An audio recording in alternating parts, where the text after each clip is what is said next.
pessoal, eu me chamo Alcimar Hilário de Souza, sou aluno da 7ª turma do PROEF, Educação Física em Rede Nacional, um programa de mestrado do campus da UFSCar de São Carlos. Estou aqui para apresentar para vocês esse mapa conceitual que faz parte da avaliação nacional, que é a finalização da disciplina D01, Problemáticas da Educação Física. Esse mapa conceitual, ele apresenta algumas das principais problemáticas da educação física escolar. E isso foi apresentado durante toda a disciplina. Nós percebemos que, ao longo da história, a disciplina enfrentou desafios como a desvalorização pedagógica, o excesso de esportivização, o chamado rola-bola, que é o desinvestimento pedagógico, a exclusão dos estudantes menos habilidosos e a desigualdade de gênero. Por isso, os textos apresentados nessa disciplina defendem uma educação física mais crítica, mais inclusiva, participativa e mais conectada com a realidade dos alunos. No primeiro tópico desse mapa conceitual, ele vem falando sobre a educação física como um componente curricular da educação básica e seus aspectos legais. Essa primeira discussão do mapa, ela vem mostrar que a educação física é um componente curricular da educação básica e ela possui um respaldo em duas leis, na LDB e na BNCC. Isso significa que ela não deve ser vista apenas como uma recreação ou um passatempo, mas como uma disciplina responsável por ensinar conhecimentos relacionados à cultura corporal. E quando falamos em cultura corporal, estamos falando de esportes, jogos, danças, lutas, ginásticas e outras práticas construídas historicamente pela sociedade. Por isso, os estudantes têm o direito de acessar esses conhecimentos durante toda a sua formação escolar. Essa ideia, ela se relaciona diretamente com a formação integral dos alunos, porque a educação física contribui não apenas para aspectos físicos, mas também para questões sociais, emocionais, culturais e críticas. Porém, mesmo sendo garantida por lei, a disciplina ainda enfrenta problemas históricos de desvalorização. Um exemplo disso é a chamada cultura das dispensas, em que muitos estudantes deixam de participar das aulas de educação física como se não fosse importante para a sua formação. Essa cultura das dispensas, ela acaba se conectando com outras problemáticas que também estão presentes no mapa, como o afastamento dos estudantes, a exclusão nas aulas e até mesmo a falta de reconhecimento do trabalho docente. O tópico 2 desse mapa conceitual, ele vem falando sobre a relação entre ensinar a fazer e o ensinar sobre o fazer. A partir do momento em que a educação física passa a ser reconhecido como uma área de conhecimento, surge também a necessidade de superar um ensino baseado apenas na prática mecânica dos movimentos. Por isso, o segundo tópico discute a relação entre o ensinar a fazer e ensinar sobre o fazer. Ou seja, o professor não deve apenas ensinar o aluno a executar movimentos, mas também ajudá-lo a compreender os significados culturais, históricos e sociais das práticas corporais. As vivências práticas continuam sendo fundamentais, elas não serão retiradas, porque os estudantes precisam experimentar diferentes práticas corporais. Mas, no entanto, essas experiências, elas precisam estar interligadas à reflexão e à sua contextualização. Quando o professor contextualiza uma prática corporal, ele ajuda os estudantes a entenderem de onde ela surgiu, quais os valores ela transmite, quem costuma participar dela e como ela aparece na sociedade e na mídia. Essa proposta também integra as dimensões conceitual, procedimental e atitudinal. Isso significa que a aula deve trabalhar o saber pensar, o saber fazer e também o saber conviver.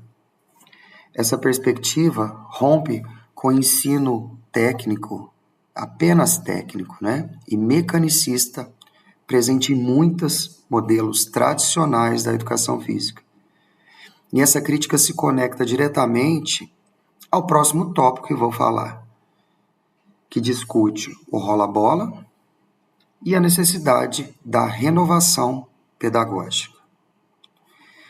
Esse terceiro tópico é exatamente isso, entre o rola-bola e a renovação pedagógica. O chamado rola-bola, que seria o desinvestimento pedagógico, ele representa justamente uma prática sem planejamento, sem intencionalidade pedagógica. Em muitos casos, o professor apenas entrega a bola aos alunos e a aula fica limitada à repetição das mesmas atividades. Esse modelo, muito tradicional, geralmente prioriza rendimento, competição, repetição técnica, valorizando apenas os estudantes mais habilidosos. Como consequência, muitos alunos acabam excluídos ou desmotivados. Durante essas aulas, a prática mais comum é a prática esportiva, principalmente dos esportes tradicionais que nós conhecemos, o basquete, o handebol, o futsal e o vôlei. Mas na contramão disso, surgiram novas propostas de renovação pedagógica e de inovação nas aulas de educação física. Essas propostas defendem a diversidade de conteúdo, a participação dos estudantes, as metodologias críticas e ativas e a ampliação das experiências corporais. Essa renovação pedagógica ela também dialoga diretamente com a ideia de inclusão. O aluno, na renovação pedagógica, ele passa a ser incluído nas aulas, porque quando o professor diversifica as práticas, ele amplia as possibilidades de participação de todos os seus estudantes. Além disso, o texto também relaciona o rola-bola ao abandono do trabalho docente. Muitas vezes, o professor enfrenta falta de valorização profissional, excesso de demandas, ausência de estrutura e condições precárias de trabalho. Ou seja, o problema não está apenas na prática do professor individualmente, mas também nas condições históricas e institucionais que influenciam o trabalho docente.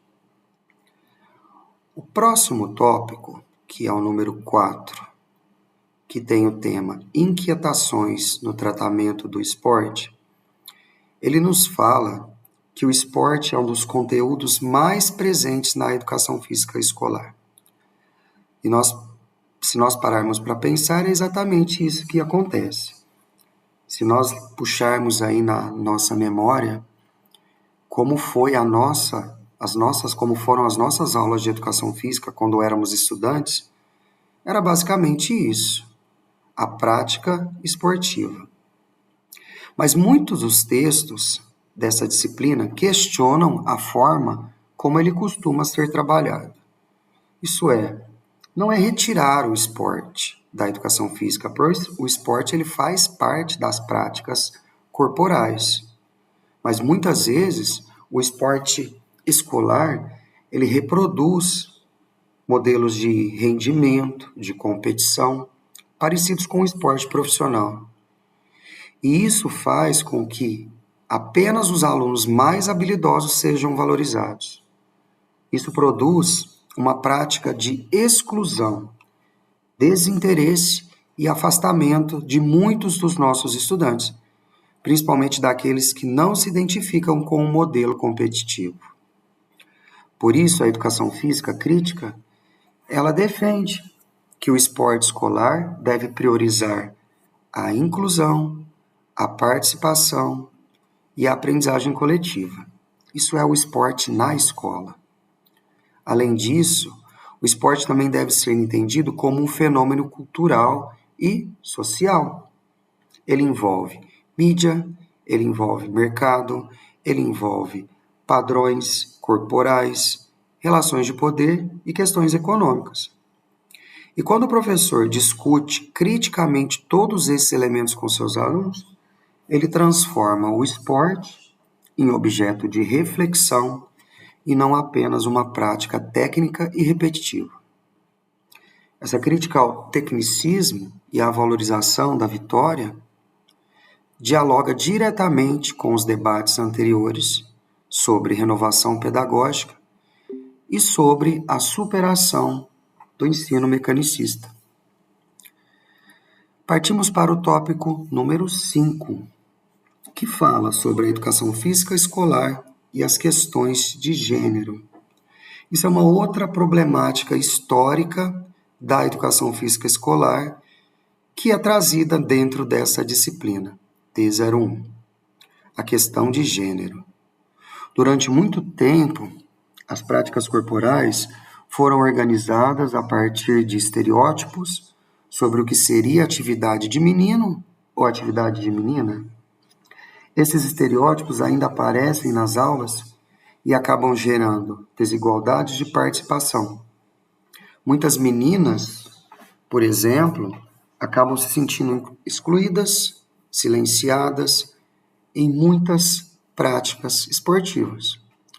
Por isso, a educação física crítica, ela defende igualdade de oportunidades e valorização da diversidade. Essa proposta também se relaciona com a ideia de inclusão discutida anteriormente no tratamento do esporte. Afinal, a inclusão, ela não se faz envolvendo apenas habilidade motora, mas também a questão do gênero, a questão da identidade e da participação social dos nossos alunos. As aulas mistas, elas aparecem como uma estratégia importante para ampliar a convivência, o respeito, a aprendizagem coletiva. Elas ajudam a romper preconceitos e elas nos mostram que todos podem participar das diferentes práticas corporais, não somente os meninos. Outro ponto importante é a valorização da mulher no esporte e nas práticas corporais. Se nós pensarmos, historicamente, as mulheres tiveram menos reconhecimento e menos espaço esportivo. Isso é uma coisa que acontece até hoje.